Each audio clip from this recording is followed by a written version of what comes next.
இந்த விடுதலை இரவு நிகழ்ச்சி மூலமாக உங்களை சந்திப்பது மிகப்பெரிய ஒரு சந்தோஷம். உங்களுடைய ஆசீர்வாதங்களுக்காக, விடுதலைக்காக ஜெபம் பண்ணும்படி இந்த நிகழ்ச்சியை உங்களுக்காக ஒளிபரப்புகிறோம். ஆண்டவராகிய இயேசு கிறிஸ்து உங்கள் வாழ்க்கையில் இருக்கிற எல்லா துக்கத்தையும் ஆண்டவர் சந்தோஷமாக ஆண்டவர் மாற பண்ணுவாராக.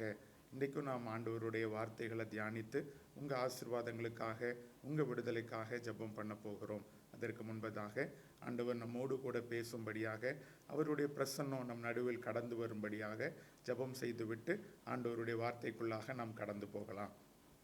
நல்ல ஆண்டவரே, இந்த நல்ல இரவு வேலைக்காக உமக்கு நன்றி செலுத்துகிறப்பா. இந்த இரவு வேலையிலும் உங்கள் பெரிய பிரசன்னம் எங்கள் நடுவில் கடந்து வரட்டோப்பா. ஆண்டவரே, கண்ணீரோடு விதைக்கிறவர்கள் கம்பீரத்தோடு அறுப்பார்கள் என்று வாக்கு கொடுத்தீங்களப்பா. அள்ளித்துவும் விதையை சுமந்து கொண்டு போகிறவன் அழுது கொண்டே போகிறான். தன் விதைத்த விதைகளை ஆண்டவரே சுமந்து கொண்டு கம்பீரத்தோடு திரும்பி வருவான்னு வாக்கு கொடுத்தீங்களப்பா. கண்ணீரை விலையேற பெற்றவன்றாய் கருதுகிற அற்புதமான ஆண்டவர், உங்கள் பிள்ளைகளுடைய எல்லா கண்ணீருக்கும் பதில் கொடுங்க ஆண்டவரே. இன்றைக்கி தங்கள் வேதனையான சூழ்நிலை நிமித்தம் கண்ணீர் வடிக்கிறாங்கப்பா. தங்களுடைய சூழ்நிலையின் இயலாமை நிமித்தம் கண்ணீர் வடிக்கிறாங்க. அந்த கண்ணீரை களிப்பாய் மாற்றி உங்கள் பிள்ளைகளை நீங்கள் ஆசீர்வதிக்க வேண்டும் என்று நான் ஜெபிக்கிறேன் ஆண்டவரே. நான் ஜெபிக்கிறேன் உங்கள் பிள்ளைகளுடைய கண்ணீருக்கு இன்றைக்கு நீங்கள் பதில் கொடுக்க போகிறதற்காக நன்றி அப்பா. அவருடைய கண்ணீர் உங்கள் பாதையில் பார்வையில் விலையேற பெற்றதாக இருப்பதற்காக உமக்கு நன்றி அப்பா. இந்த கண்ணீருக்கு பதில் கொடுங்க. பெரிய காரியத்தை இன்றைக்கு நீங்கள் செய்யுங்கப்பா. உங்கள் பிள்ளைகளோடு கூட நீங்கள் பேசுங்க, ஆசீர்வதிங்க. இயேசுவின் மூலம் ஜெபிக்கிறோம் பிதாவே, ஆமேன் ஆமேன். இன்றைக்கும் வேதத்திலிருந்து ஒரே ஒரு சங்கீத புஸ்தகத்தில் உள்ள ஒரு வசனத்தை வாசித்து நாம் இன்றைக்கு அதை தியானம் பண்ண போகிறோம். சங்கீதம் 126வது சங்கீதத்திலிருந்து ஒரு வார்த்தையை உங்களோடு கூட பகிர்ந்து கொண்டு உங்களுக்காக ஜெபிக்க வேண்டும் என்று விரும்புகிறேன்.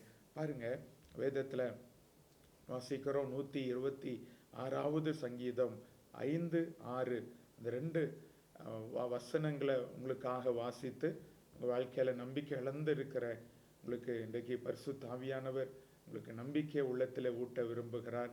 நம்பிக்கைக்குரிய வார்த்தைகள் தான் ஆண்டவருடைய வேத வசனம். ஒரு மனிதன் நம்பிக்கை இழந்து வேதனையோடு இருக்கும் பொழுது இந்த வார்த்தை அவனுக்கு நல் நம்பிக்கையை அவனுக்கு கொடுக்கும்.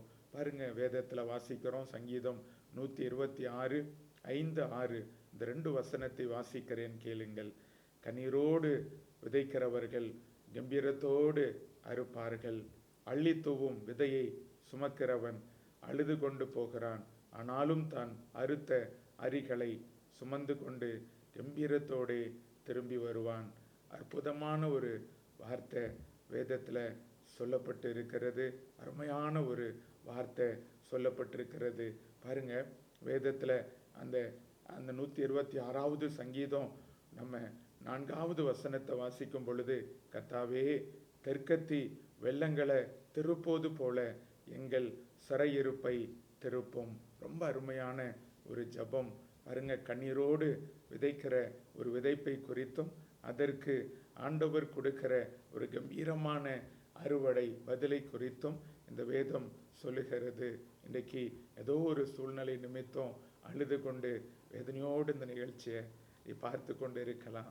ஒருவேளை வியாதியாக இருக்கலாம், வேதனையாக இருக்கலாம். சூழ்நிலை நிமித்தம் கண்ணீரோடு வடித்து கொண்டு வேதனையோடு இந்த நிகழ்ச்சியை பார்த்து கொண்டு இருக்கலாம். தீர்க்க தரிசனமாக ஆண்டவர் சொல்கிறாரு, உன் கண்ணீரை நான் பார்க்கிறேன், உன் கண்ணீரை விலையேற பெற்றதாக நான் கருதுகிறேன். ஆண்டவர் சொல்கிறாங்க, அந்த கண்ணீருக்கு ஒரு கம்பீரமான அறுவடை உனக்கு உண்டு, நான் அதை தருவேன். தெற்கத்தி வெள்ளங்களை திருப்பது போல உன் சிறையிருப்புகளை நான் திருப்புவேன்னு ஆண்டவர் வாக்கு கொடுக்குறாங்க. எவ்வளோ ஒரு நல்ல ஒரு ஆண்டவர் பாருங்க. இன்றைக்கு ஒரு வேளை சிறையிருப்புகளுக்குள்ள நீ காணப்படலாம். வியாதி என்கிற சிறையிருப்புகளுக்குள்ள நீ காணப்பட்டு கொண்டு இருக்கலாம். துக்கம் என்கிற சிறையிருப்புகளுக்குள்ள நீ காணப்பட்டு கொண்டிருக்கலாம். ஏதோ ஒரு சிறையிருப்புகளுக்குள்ள நீ அகப்பட்டு வேதனையோடு கூட இந்த நிகழ்ச்சியை பார்த்து கொண்டு இருக்கலாம். பாவத்தின் சிறையிருப்பாக இருக்கலாம். எவ்வளவு சுயபலத்தினால முயற்சி செய்தாலும் என்னால் அதிலிருந்து வெளிவர முடியவில்லையே என்று சொல்லி அந்த சிறையிருப்புகளுக்குள்ள வேதனையோடு இந்த நிகழ்ச்சியை பார்த்து கொண்டு இருக்கலாம். என் கணவர் குடிக்கு அடிமையாக இருக்கிறது நிமித்தம் என்னுடைய குடும்பம் சிறையிருப்புகளுக்குள் இருக்கிறது, சமாதானம் இல்லை, சந்தோஷம் இல்லை. இப்படிப்பட்ட சூழ்நிலைக்குள்ளே நீ காணப்பட்டு கொண்டு இருக்கலாம். எங்கள் வீட்டுக்குள்ளே ஒரு நன்மை கூட இல்லை, நாங்கள் சிறையிருப்புகளுக்குள் இருக்கிறோம். அப்படிப்பட்ட சூழ்நிலையில் இந்த நிகழ்ச்சியை நீ பார்த்து கொண்டு இருக்கலாம். இன்றைக்கு ஆண்டவர் உனக்கு வாக்கு கொடுக்கிறார். தெற்கத்தி வெள்ளங்களை திருப்பது போல உன் சிறையிருப்பை நான் திருப்புவேன். ஆம், சிறையிருப்புகளை திருப்புகிற ஒரு ஆண்டவர் உண்டு. இன்றைக்கு உன் சிறையிருப்பை அவர் திருப்பும்படியாக உன் வீட்டுக்குள்ளே வியாதி படுக்கையில் படுத்திருக்கிற உன் படுக்கையின் மேலே பரிசுத்த ஆவியானவர் இறங்கி இன்றைக்கு வாழ்க்கையில் இருக்கிற எல்லா சிறையிருப்பு வேதனைகளை மாற்றி இன்றைக்கு உனக்கு ஆண்டவர் ஒரு பெரிய விடுதலையை ஆண்டவர் கட்டளையிடுவார். பாருங்க, எவ்வளோ பெரிய ஒரு சந்தோஷம். ஆண்டவர் சிறையிருப்பை மாற்றுகிற ஒரு ஆண்டவர். அப்போ நாம் நம்முடைய வாழ்க்கையில் சிறையிருப்பு மாற்றப்பட வேண்டுமானால் நாம் என்ன செய்ய வேண்டும்? அதை குறித்து வேதம் நமக்கு ரொம்ப அருமையாக சொல்கிறதை வேதத்தில் நாம் வாசிக்கிறோம். இந்த சிறையிருப்பு மாற்றப்படுவதற்காக நான் என்ன செய்ய வேண்டும் அப்படின்னு பார்த்தீங்கன்னா, நீங்கள் ஒன்றும் செய்ய வேண்டாம். நீங்கள் அந்த சிறையிருப்பு நிமித்தம் வேதனைப்பட்டு கண்ணீர் வடிக்கிறீங்களே, அதான் வேதத்தில் வாசித்தோம்.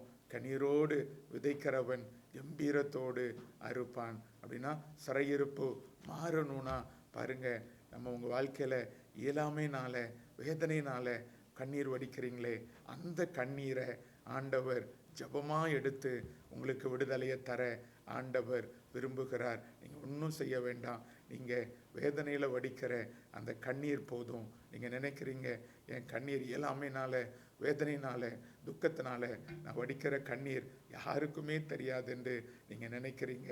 இல்லை இல்லை, வேதத்தில் சங்கீதக்காரன் என்கிற தாவீது ரொம்ப அருமையாக சொல்லுகிறான், என் கண்ணீரை உங்கள் துருத்தியில் அல்லவோ வைத்திருக்கிறீங்க. அப்போ ஆண்டவர் உன் கண்ணீரை ஏறப்பெற்றதா கருதுகிறார். உன் கணவருக்காக, உன் பிள்ளைக்காக, உன் குடும்பத்துக்காக நீ வடிக்கிற அந்த கண்ணீர் ஏறப்பெற்றதாய் கருதுகிறார். அந்த கண்ணீரை அவர் துருத்தியில் பிடித்து வைத்திருக்கிறார். அந்த கண்ணீரை நீ விருதாவாய் சிந்தவில்லை, நீ விதைத்திருக்கிற அந்த கண்ணீருக்கு ஒரு கம்பீரமான அறுவடையை இன்றைக்கு ஆண்டவர் தரப்போகிறார். அதைத்தான் நாம் ஏசாயா 28வது அதிகாரத்திலே வேதத்தில் நாம் வாசிக்கிறோம். பாருங்க, வேதத்தில் ரொம்ப அருமையாக அதை குறித்து நமக்கு சொல்லப்பட்டிருக்கிறத வாசிக்கிறோம். ஏசாயா 28வது அதிகாரத்தில் வேதம் அதை குறித்து நமக்கு ரொம்ப அருமையாக போதிக்கிறத வேதத்தில் வாசிக்கலாம். ஏசாயா 25வது அதிகாரம், மன்னிக்கவும், ரொம்ப அருமையாக வேதம் நமக்கு சொல்லுகிறது. பாருங்க, அவர் மரணத்தை ஜெயமாய் விழுங்குவார். கர்த்தராகிய தேவன் எல்லா முகத்திலுள்ள கண்ணீரை துடைத்து தமது ஜனத்தினிந்த பூமியில் இராதபடி முற்றிலும் நீக்கி விடுவார். கர்த்தரே இதை சொன்னார். பாருங்க, அப்போ ஆண்டவருடைய வேலை என்ன தெரியுமா? ஆண்டவருடைய விருப்பம் என்ன தெரியுமா? உன் கண்ணீரை துடைப்பது தான் ஆண்டவருடைய பெரிய விருப்பம். இன்னைக்கு வேதத்திலிருந்து ஆண்டவர் யாருடைய கண்ணீரெல்லாம் துடைத்தார் என்று சொல்லி பார்க்க போகிறோம். ஆகவே இன்றைக்கு ஒருவேளை உன் கணவர் குடியில் இருக்கலாம், உன் பிள்ளைகள் வியாதியில் இருக்கலாம், உன் சூழ்நிலை ரொம்ப வேதனை நிறைந்ததாய் இருக்கலாம். பாருங்க, ஆனால் நாம் இன்றைக்கு ஒருவேளை உன் கணவர் குடியில் இருக்கலாம், உன் குடும்பம் பிரிந்து இருக்கலாம், ஏதோ ஒரு சூழ்நிலையில் வேதனையோடு இந்த நிகழ்ச்சியை நீ பார்த்து கொண்டிருக்கலாம், நீ கண்ணீர் வடிக்கலாம். அந்த கண்ணீருக்கு ஆண்டவர் பதில் தருகிறார் என்று வேதம் நமக்கு சொல்லுகிறது. எரேமியா 22வது அதிகாரம் 10வது வசனத்தில் ஆண்டவர் பாருங்க, சிறைப்பட்டவனுக்காக, சிறையிருப்புகளுக்குள்ள கடந்து போனவனுக்காக என்ன செய்ய வேண்டும் என்று ஆண்டவர் சொல்லுகிறத வேதத்தில் வாசிக்கிறோம். எரேமியா 22வது அதிகாரம் 10வது வசனத்தில் ஆண்டவர் சொல்லுகிறார், மரித்தவனுக்காக அழ வேண்டாம். ஆண்டவர் சொல்றாரு, மரித்த மனிதனுக்காக அழ வேண்டாம், அவனுக்காக பரிதபிக்கவும் வேண்டாம். ஆண்டவர் சொல்றாரு, கீழே சொல்றாரு, ஏன் அழக்கூடாதான்? அவன் இனி திரும்பி வருவதில்லை, தன் ஜென்ம பூமியை இனி அவன் காண்பதில்லை. மரித்தவனுக்காக நீங்கள் அழ வேண்டாம். ஆனால் அதே வசனத்தில் ஆண்டவர் சொல்லுகிறார் பாருங்க, சிறைப்பட்டு போனவனுக்காகவே அழுங்கள். ஆண்டவர் சொல்றாங்க, மரித்தவனுக்காக அழ வேண்டாம், சிறைப்பட்டு போனவனுக்காக அழுங்கள். அதுக்கு தான் இந்த நிகழ்ச்சியை ஒளிபரப்புகிறோம். எதுக்காக? ஆண்டவரிடத்துல கண்ணீர் வடிப்பதற்காக. சிறைப்பட்டவனுக்காக அழுங்கள் என்று சொன்னாரு. சிறைப்பட்டு போன உன் குடும்பத்துக்காக, பாவத்தினால சிறைப்பட்டு போன உனக்காக, உன் சுகத்துக்காக கண்ணீர் வடிக்கும்படி தான் இந்த நிகழ்ச்சியை ஒளிபரப்புகிறோம். என் உள்ளத்துல தேவனுடைய அன்பு நெருக்கி ஏவுகிறது. என் ஜனங்களுக்காக உன் கண்ணீரை வடி என்று சொல்லி ஆண்டவர் இந்த நிகழ்ச்சியை கொடுத்திருக்கிறாங்க. இந்த நிகழ்ச்சி எதுக்காகனா சிறைப்பட்டவனுக்காக, அழுகிறதற்காக, வேதனையில் இருக்கிறவர்களுக்காக, கண்ணீர் வடிக்கிறதற்காக. ஏன்னா ஒரு ஆண்டவர் இருக்கிறார், அவர் கண்ணீருக்கு பதில் கொடுக்கிறார். கண்ணீரை கண்டு சிறையிருப்ப திருப்புவார். எதுவும் நம்ம அவருக்கு கொடுக்க முடியாது.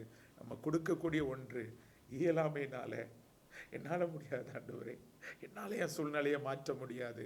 நம்ம வடிக்கிற அந்த கண்ணீரை ஆண்டவர் வெளியேற பெற்றதாய் கருதி அந்த கண்ணீரை கொண்டு சிறையிருப்ப திருப்புகிறார். அதுக்கு தான் ஆண்டவர் பல வருஷங்களுக்கு முன்னால இந்த நிகழ்ச்சியை தரிசனத்தின் மூலமாய் ஆண்டவர் எனக்கு கொடுத்தார், காண்பித்தார். அழ வேண்டும் என்று ஆண்டவர் கட்டளையிட்டார்.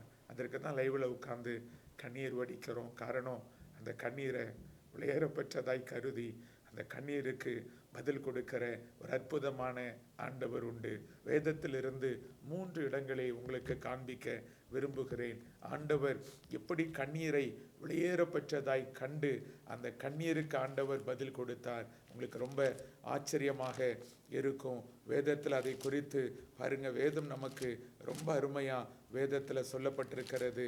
பாருங்க, ஆதியாகம புஸ்தகம் 21வது அதிகாரம் 15, 16 அந்த 2 வசனத்தை வாசிக்கிறேன், கேளுங்கள். துருத்தியில் இருந்த தண்ணீர் செலவழித்த பின்பு அவள் பிள்ளையை ஒரு செடியின் கீழே விட்டு, பிள்ளை சாகிறதை நான் பார்க்க மாட்டேன் என்று எதிராக அம்பு பாயும் தூரத்திலே போய் உட்கார்ந்து சத்தமிட்டு அழுதாளாம். ஒரு தாயுடைய கண்ணீரை குறித்து இந்த வேதத்தில் வாசிக்கிறோம். கட்டின கணவர் ஆபிரகாம் பெரிய செல்வந்தன், ஐஸ்வர்யவான், தன் மனைவியை கைவிட்டு விட்டு வனாந்தரத்திலே அவளை கொண்டு வந்து விட்டு விட்டான். காரணம், அவளுடைய முதலாவது மனைவி ஆகார், அந்த 2வது மனைவியாகிய பாருங்க, அந்த முதலாவது மனைவியாகிய சாரால் அந்த 2வது மனைவியாகிய ஆகாரை நீங்கள் அவளை கொண்டு போய் விட்டு விடுங்கள் என்று சொன்னபடினாலே ஆபிரகாம் அந்த சாராளுடைய வார்த்தையை கேட்டு ஆகாரை கைவிட்டதை வேதத்தில் வாசிக்கிறோம். துருத்தியில் கொஞ்சம் தண்ணீரும் அந்த கொஞ்சம் அப்பமும் கொடுத்த ஆகாரையும் ஆபிரகாம் அவளுக்கு பெற்ற அந்த பிள்ளையும் வனாந்தரத்திலே விட்டு விட்டான். பாருங்க, கொஞ்ச நாள்ல அந்த துருத்தியில் உள்ள தண்ணீர் செலவழிந்து விட்டது. பாருங்க, அப்பமும் செலவழிந்து விட்டது. அப்போ வேதத்துல வாசிக்கிறோம், அவளுக்கு பிள்ளை இருக்கிறது. வனாந்தரத்தில் யாரிடத்துல போக முடியும்? அப்போ பிள்ளை சாக போகிறது. காரணம், தண்ணீர் இல்லை, அப்பமும் இல்லை. வேதம் சொல்லுகிறது, அவள் தன் பிள்ளைய ஒரு செடியின் கீழே விட்டு, வேதம் சொல்லுகிறது, எதிராக அம்பு பாயும் தூரத்திலே போய் உட்கார்ந்து சத்தமிட்டு அழுதாள். He wept bitterly. அழுதாள், கண்ணீர் வடித்தாள். என் சூழ்நிலையை பார்க்குறீங்களா ஆண்டவரே? வேதனை நிறைந்த சூழ்நிலை. என் குடும்பம் வேதனையா இருக்கிறது. உன்னால் அழ முடிஞ்சா இன்னைக்கு இந்த நிகழ்ச்சியை பார்க்கிற நீ கண்ணீர் வடி. அது வெளியேறப்பட்டது. அந்த கண்ணீர் வெளியேறப்பட்டது. அவள் அழுதாள். இந்த சூழ்நிலையில என்னால் தப்பிக்கவே முடியாது, வழியே இல்லை, அழுதாள். வேதம் ரொம்ப அருமையா சொல்லுகிறது பாருங்க. அந்த ஆதியாகமம் 21:17 வேதம் சொல்லுகிறது, தேவன் பிள்ளையின் சத்தத்தை கேட்டார். தேவதூதன் வானத்திலிருந்து ஆகாரை கூப்பிட்டு, ஆகாரே, இவ்வளவு அற்புதமான ஆண்டவர் பாருங்க, அழுகிறார். There is no source. வனாந்தரம், it is a desert place. இனி அவளுக்கு ஒன்றுமே இல்லை. எங்கிருந்து அவளுக்கு ஆகாரம் வர முடியும்? வேதனை. அப்படிதான் அந்த நிகழ்ச்சி நீ பார்த்து கொண்டு இருக்கிறல்ல, வனாந்தரத்தில் இருக்கிறையா, வேதனையில் இருக்கிறேன். there is nobody to help me. எல்லாரும் கைவிட்டாங்க, டாக்டர்கள் கைவிட்டு விட்டாங்க. everybody forsaken me. அழுகிறாய் அல்லவா, வேதனைப்படுகிறாய் அல்லவா? ஆண்டவர் சொல்றார், ஆகாரே, என் மகளே, நீ பயப்படாதே, உன் கண்ணீரை நான் கண்டேன், உனக்கு நான் உதவி செய்வேன். உதவியற்ற சிறுமையானவனையும் எளிமையானவனையும் ஆண்டவர் ரட்சிக்கிறார். இன்னைக்கு ஆண்டவர் உன்னை பார்க்கிறார், உன் கண்ணீரை ஆண்டவர் காண்கிறார், உனக்கு பதில் தருவேன் என்று வாக்கு கொடுக்கிறார். ஆகவே நீ பயப்படாத, கண்ணீர் வடிக்கிற உன் கண்ணீருக்கு பதில் உண்டு என்று உனக்கு நம்பிக்கையை உள்ளத்தில் நான் விதைக்கிறேன். அந்த கண்ணீருக்கு பதில் உண்டு. கட்டாயம் உன் கணவர் திரும்பி வருவார். பாருங்க, வழியே இல்லாத வனாந்தரத்திலே ஆண்டவர் ஆகாருக்கு பாருங்க ஒரு துறவை ஆண்டவர் உருவாக்கினார். தண்ணீர் துறவான், வழியே இல்லை, ஆனால் வழியே தண்ணீர் துறவை ஆண்டவர் உண்டாக்கி அவளுக்கு காண்பித்து கொடுத்து அந்த துறவை கண்டு போய் அந்த துருத்தியில தண்ணீர் நிரப்பி பிள்ளைக்கு குடிக்க கொடுத்தார். தேவன் பிள்ளையோடு இருந்தால். பாருங்க, ஆதியாகமம் 21:19-20 இந்த வேதம் அப்படி நமக்கு சொல்லுகிறது. எவ்வளோ அற்புதமான ஒரு ஆண்டவர் இல்லை. கவலைப்படாத, உன் கணவருக்கு விடுதலை கொடுப்பார், உன் பிள்ளைக்கு விடுதலை கொடுப்பார். வியாதியிலிருந்து கர்த்தர் உன் சிறையிருப்பை மாற்றுவார். அவர் கண்ணீருக்கு பதில் கொடுக்கிற ஒரு ஆண்டவர், கண்ணீருக்கு பதில் கொடுக்கிற ஒரு ஆண்டவர். உன் கண்ணீருக்கு பதில் உண்டு. நீ வீட்டில் வடிக்கிற ஒரு கண்ணீருக்கு இயேசுவே என்று சொல்லி அவர் பாதத்தில் கண்ணீர் வடி. அந்த கண்ணீருக்கு கட்டாயம் பதில் தந்து வழி இல்லாத இடத்திலே வழிகளை உண்டாக்குவார். வேதம் தெளிவாய் நமக்கு சொல்லுகிறது. பாருங்க, ஏசாயா அந்த தீர்க்க தரிசன புஸ்தகத்தில் வாசிக்கிறோம், வனாந்திரத்திலே கர்த்தர் வழியும் அவாந்தர வெளிகளில ஆறுகளையும் உண்டாக்குகிறார். நீ வழியே இல்லை என்று வேதனைப்பட்டு கொண்டிருக்கிற வாழ்க்கையில கர்த்தர் வழிகளை உண்டாக்கி கர்த்தர் உன்னை ஆசீர்வதிப்பார். உன் கண்ணீரை வெளியேற பெற்றதாய் கருதுகிற ஒரு ஆண்டவர். இன்னொரு இடத்துல வேதத்துல நான் வாசிக்கிறோம். பாருங்க, வேதத்துல 1 சாமுவேலின் புஸ்தகத்துல ரொம்ப அருமையாக ஒரு பெண் வடித்த கண்ணீரை குறித்து வேதத்துல நாம் வாசிக்கிறோம். 1 சாமுவேல் 1வது அதிகாரம் 19வது வசனம் வாசிக்கிறேன். பாருங்க, ஆண்டவர் கண்ணீர் எவ்வளோ வெளியேறப்பட்டதா கருதுறாங்க, உனக்கு உதவி செய்வாங்க. 1 சாமுவேல் 1வது அதிகாரம் 19வது வசனம். அவள் போய் மனம் கசந்து மிகவும் அழுது கர்த்தரை நோக்கி விண்ணப்பம் பண்ணினாள். பார்த்தீங்களா, இது யாரை குறித்து சொல்லப்பட்டிருக்கு என்று சொன்னால் அன்னாள் என்கிற ஒரு பெண்ணை குறித்து வேதத்தில் சொல்லப்பட்டிருக்கிறது. பாருங்க, எப்ராயிம் மலை தேசத்தில் உள்ள சோப்பீம் எனப்பட்ட ராமாயிம் ஊர்ல ஒரு மனுஷன் இருந்தான். அவனுக்கு எல்கானா என்று பெயர். அவனுக்கு 2 மனைவிகள் இருந்தார்கள். முதலாவது மனைவி பெயர் பெனினாள், 2வது மனைவி பெயர் அன்னாள். முதலாவது மனைவிக்கு குழந்தை இருந்தது, 2வது மனைவிக்கு குழந்தை இல்லை. வேதனை இல்லை, எத்தனையோ வருஷங்கள் ஆயிற்று, அவளுக்கு கர்ப்பத்தில் குழந்தை இல்லை. வேதத்தில் வாசிக்கிறோம், அந்த பெனினாள் இந்த அன்னாளை எவ்வளோ வேதனைப்படுத்துவாளாம். அவருடைய கணவர் எல்கானா ஆண்டவருக்கு பலியிடும்படி ஆலயத்துக்கு கடந்து போன போது இந்த பெனினாள் வேதத்தில் வாசிக்கிறோம். பாருங்க, எவ்வளவோ அந்த அன்னாளை துக்கப்படுத்துவாள், வேதனைப்படுத்துவாள். பாருங்க, அந்த அன்னாள் எவ்வளவோ கணவரிடத்துல கேட்டு பார்த்தால் எனக்கு குழந்தை வேண்டும், கணவரால் அவளுக்கு உதவி செய்ய முடியலை. எல்லாம் ஒரு சூழ்நிலை, வேதனையான சூழ்நிலை. என்ன செய்தாலாம்? வேதம் சொல்லுகிறது, அவள் வேதம் சொல்லுகிறது சீலோவாவில் இருக்கிற கர்த்தருடைய ஆலயத்துக்குள் கடந்து போய் பாருங்க, அவள் போய் மனம் கசந்து மிகவும் அழுது கர்த்தரை நோக்கி விண்ணப்பம் பண்ணினாலாம். அவ்வளோ அற்புதமான ஒரு சாட்சி இல்லை? ஆண்டவர்கிட்ட போய் அழுதா, என் கணவரால் முடியலை, எனக்கு ஒரு குழந்தை இல்லை, எனக்கு ஒரு குழந்தை தாங்க, எனக்கு ஒரு ஆசீர்வாதம் தாங்க. அழுதாள். She wept bitterly. அழுதாள். யாருமே எனக்கு உதவி செய்ய முடியலை, ஆசீர்வாதத்தை எனக்கு தாங்க. தேவனிடத்துல போய் அழுதாள். வேதம் என்ன சொல்லுகிறது பாருங்க, ரொம்ப அருமையாக வேதம் நமக்கு சொல்லுகிறது. 1 சாமுவேல் 2வது அதிகாரம், மன்னிக்கவும், 1 சாமுவேல் 1வது அதிகாரம் 17வது வசனத்துல தேவன் தம்முடைய ஊழியக்காரனாகிய ஏலி மூலமாக அன்னாளோடு பேசுகிறார். என்ன சொல்லுகிறார்? சமாதானத்தோடு போ. அவ்வளோ அற்புதமான ஆண்டவர். சமாதானம் இல்லாம அழுதா, வேதனைப்பட்டா. She lost her peace. அந்த பெண்ணினால் அவளை துக்கப்படுத்தினாள், குழந்தை இல்லையே விசனப்படுத்தினாள், சமாதானத்தை இழந்தாள். ஆண்டவர் சொல்றார், நீ ஏன் சமாதானத்தை இழந்திருக்கிற? நான் உனக்கு இருக்கிறேன்ல, சமாதானத்தோடு போ.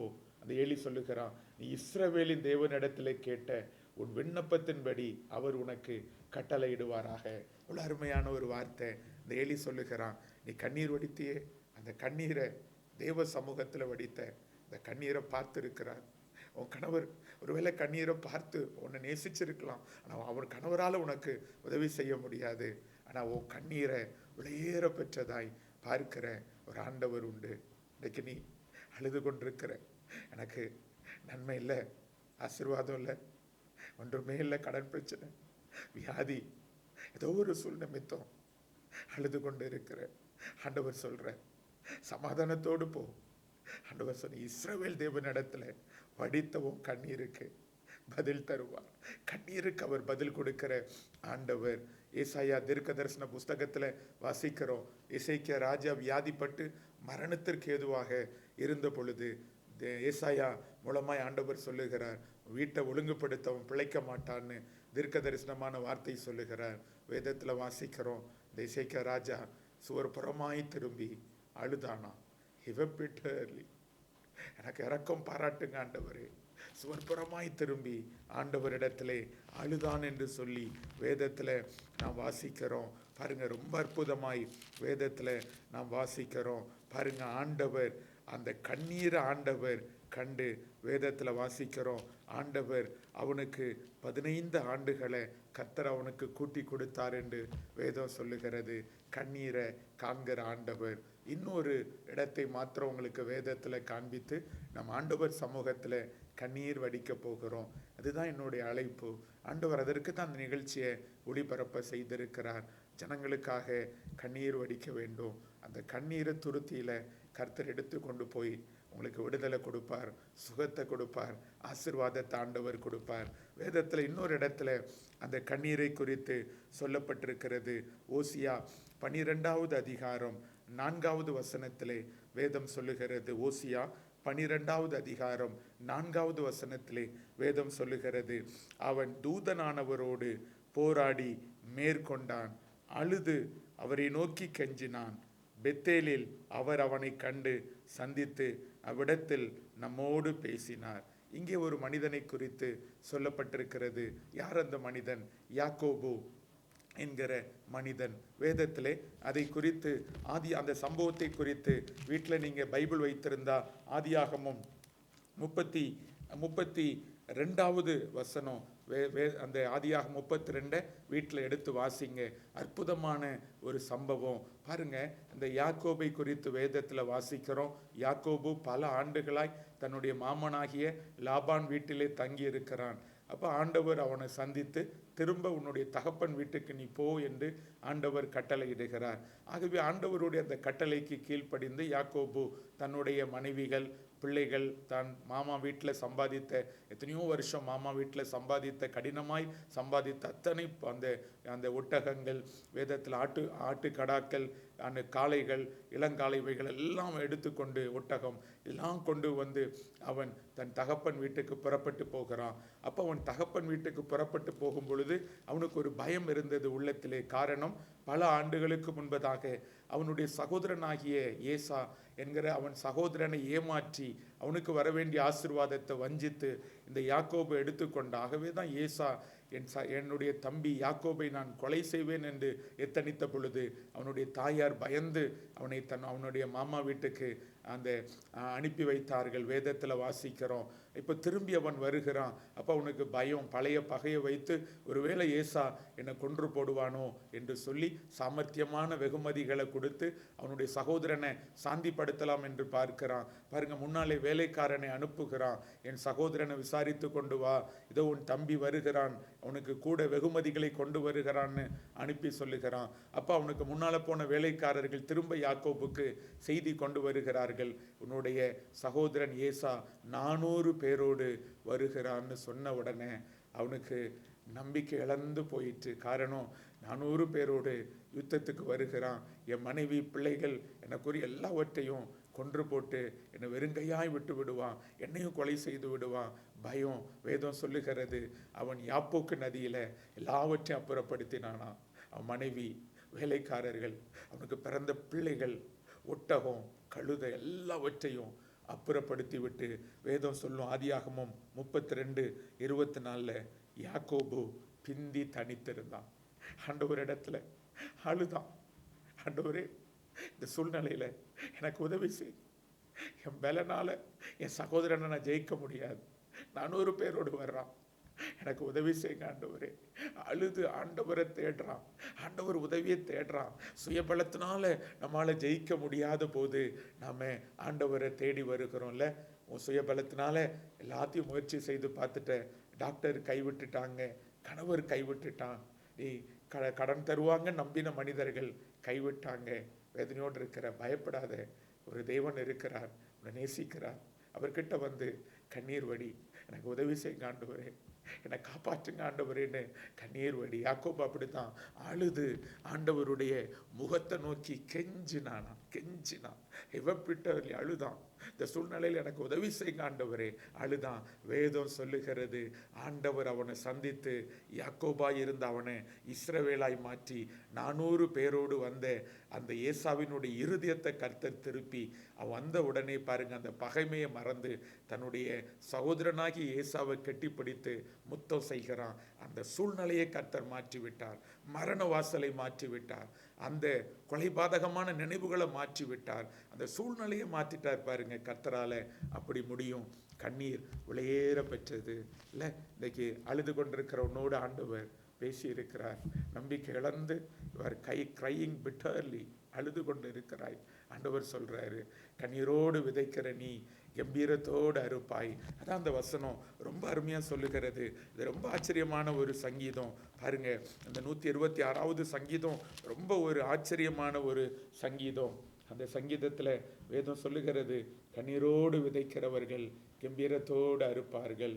அள்ளித்தூம் விதையை சுமக்கிறவன் அழுது கொண்டு போகிறான், ஆனாலும் தன் அரித்த அரிகளை சுமந்து கொண்டு கம்பீரத்தோடு திரும்பி வருவான். கர்த்தர் சொல்றார், உன் கண்ணீருக்கு நான் பதில் தருவேன், உன் குழந்தையை பிழைக்க செய்வேன், உன் கணவரை நான் விடுதலை செய்வேன், உன் கடன் பிரச்சனை தீர வழிகளை உண்டாக்குவேன், திருமண தடைகளை மாற்றுவேன், அண்ணாளுடைய கர்ப்பத்தை திறந்தனா உன் கர்ப்பத்தை திறப்பேன், உன் கண்ணீரை விளையேற பெற்றதாய் காண்கிறேன். இன்றைக்கு நாம ஆண்டவர் பாதத்திலே கண்ணீர் வடிக்கலாம். கர்த்தர் நமக்கு அற்புதம் செய்வார். கண்ணீரோடு நாம் விதைத்தா கம்பீரத்தோடு அறுக்கலாம். பயப்படாதீங்க. நாம் ஜெபம் பண்ணுவோம். நல்ல ஆண்டவரே, இந்த இரவு வேளையில் எவ்வளோ அருமையான வார்த்தைகளை எங்களுக்கு கொடுத்தீங்கப்பா. எங்கள் கண்ணீரை விளையேற பெற்றதாய் பார்க்கிறீங்க. மனிதன் அற்பமாக பார்க்கிறான் கண்ணீரை, ஆனால் நீங்கள் கண்ணீரை விளையேற பெற்றதா பார்க்கிறீங்கப்பா. இந்த நிகழ்ச்சியை ஆண்டவரே கண்ணீரோடு பார்த்து கொண்டு, ஏதோ ஒரு சூழ்நிலை நிமித்தம் கண்ணீரோடு பார்த்து கொண்டிருக்கிற உங்கள் பிள்ளைகளுக்காக ஜெபிக்கிறப்பா. மரணத்தை ஜெயமாய் விழுங்கின கர்த்தர் எல்லா முகத்தில் உள்ள கண்ணீரை துடைப்பார்னு சொல்லப்பட்டிருக்கிறபடி எதுக்காக கண்ணீர் வடிக்கிறாங்களோ தெரியாதப்பா. ஒருவேளை இந்த பாவ வல்லமையிலிருந்து என்னால் வெளிவர முடியலையே, இந்த சாபத்திலிருந்து என்னால் வெளிவர முடியலையே, என் கணவர் குடிக்கிறார், என்னுடைய பிள்ளை வியாதியாக இருக்கிறான், என்னோட உறவினர் வியாதியான ஆஸ்பத்திரியில் இருக்கிறாங்க, வேதனையான ஒரு சூழ்நிலை, கடன் பிரச்சனை, ஐயா வாழ்வதை விட சாவது மேல்னு துக்கத்தோடு இந்த நிகழ்ச்சியை பார்த்து கொண்டு இருக்கிற ஐயா, என் குடும்பத்தில் குடி வேதனை, சமாதானமே இல்லை, கண்ணீரோடு இந்த நிகழ்ச்சியை பார்க்கிறா அல்லவா. ஆண்டவர் சொல்றாங்க மரணத்தை ஜெயமாய் விழுங்கின நான் உயிரோடு இருக்கிறேன். என் வேலையே உன் கண்ணீரை துடைப்பது தான். உன் சூழ்நிலையை மாற்றுவேன். எதற்காக கண்ணீர் விடுறியோ, எதற்காக அழுகிறியோ அந்த காரியத்தில் இன்றைக்கு நான் உனக்கு அற்புதம் செய்வேன். வெண்கல கதவுகளை உனக்காக உடைப்பேன், இருப்பு தாழ்பால்களை உனக்காக முறிப்பேன், அந்த காலத்தில் உள்ள புதல்களையும் ஒளிப்பினிடத்துல பொக்கிஷங்களையும் உனக்கு நான் திரும்ப அளிப்பேன். ஆண்டவர் சொல்றாங்க, வெட்டுக்கிளிகள் முசுக்கொட்ட பூச்சிகள் பட்சித்த வருஷத்தின் விளைவை உனக்கு நான் திரும்ப அளிப்பேன். இழந்து போன ஆசீர்வாதங்களை திரும்ப அளிப்பேன். இழந்து போன சமாதானத்தை உனக்கு திரும்ப அளிப்பேன். இழந்து போன அந்த வேலையை உனக்கு திரும்ப கொடுப்பேன். இழந்து போன அந்த சுகம், என்னுடைய ஆரோக்கியத்தை இழந்து போன ஐயா, என் ஆரோக்கியத்தை இழந்து போனேன், லாஸ்ட் மை ஹெல்த் என்று சொல்லுகிறேன், அது திரும்ப வருமான்னு சொல்லுகிறேன். ஷபாக்கல் பாக்கல் ஆண்டவர் சொல்றாங்க 103வது சங்கீதத்தில் இருந்து, கழுக்கு சமானமாய் உன் வயதை திரும்ப வாழ வயது போல் ஆக்குவேன்.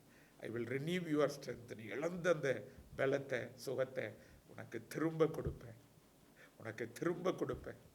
இழந்து போன நன்மைகளை உனக்கு திரும்ப கொடுத்து உன் பிள்ளைகளை வாழ வைப்பேன். இழந்து போன ஆசீர்வாதத்தை திரும்ப கொடுப்பேன். உன் கண்ணீரை துடைத்து உன் குடும்பத்தை வாழ வைப்பேன். நான் உன் குடும்பத்தை நேசிக்கிறேன். உன் கண்ணீரை பார்க்கிறேன். உன் கண்ணீர் எனக்கு விலையேற பெற்றது. உன் கண்ணீருக்கு நான் பதில் தருவேன்னு கர்த்தர் சொல்றார். I will repay you. நான் உன் கண்ணீருக்கு பதில் தருவேன். நீ வடித்த கண்ணீருக்கு பதில் தருவேன். உன் குடும்பத்துக்கு அற்புதம் செய்வேன். பிரிந்து போன உன் குடும்பத்தை ஒன்றிணைக்க செய்வேன். உன் கணவரை திரும்ப கொண்டு வருவேன். என் கணவர் இழந்துட்டையா, என் கணவர் வீட்டை விட்டு போயிட்டார், திரும்ப கொண்டு வருவேன். உங்கள் பிள்ளைங்க இழந்த எல்லா ஆசீர்வாதத்தையும் அவங்களுக்கு கொடுத்து கண்ணீரை துடைத்து எங்கள் குடும்பங்களை ஆசீர்வதிங்கப்பா. அதுக்கு தான் அந்த நிகழ்ச்சியை நீங்கள் கொடுத்தீங்கப்பா. நீங்கள் தான் அந்த நிகழ்ச்சியை கொடுத்தீங்க. நீங்கள் தான் அந்த நிகழ்ச்சியில் பேச சொன்னீங்கப்பா. கண்ணீர் ஒடிக்கிற பிள்ளைகளுக்காக ஜெபிக்கிறேன். நம்பிக்கை இழந்து whoever lost their hope and weeping and crying அவங்களுக்காக ஜெபிக்கிறேன். அந்த கண்ணீரை துடைங்க, அந்த வேதனையை மாற்றி. யார் துடைக்க முடியும் ஆண்டவரே?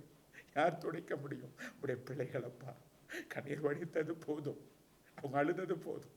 அற்புதம் செய்து அவளை மகிழ்ச்சியாக்குங்கப்பா. உங்கள் நாமத்தினால் நான் ஜெபிக்கிறேன் பிதாவே. இயேசுவின் மூலம் ஜெபிக்கிறோம் பிதாவே. ஆமென் ஆமென். ஆண்டவர் உங்கள் கண்ணீரை துடைத்து கட்டாயம் உங்கள் நின்ற பூமியில் இராதபடி புரட்டி போடுவார். திருமண தடைகளை மாற்றுவார். குழந்தை ஆசீர்வாதத்தை தருவார். கடன் பிரச்சனை தீரும். கணவர் குடியிலிருந்து விடுதலை. கர்த்தரால் செய்ய முடியாத காரியம் ஒன்றும் இல்லை. அவருடைய உயிர்த்தெழுந்த வல்லமை உங்களுக்கு அற்புதம் செய்யும். கர்த்தர் உங்களை ஆசீர்வதிப்பார். ஆமேன் ஆமேன் ஆமேன்.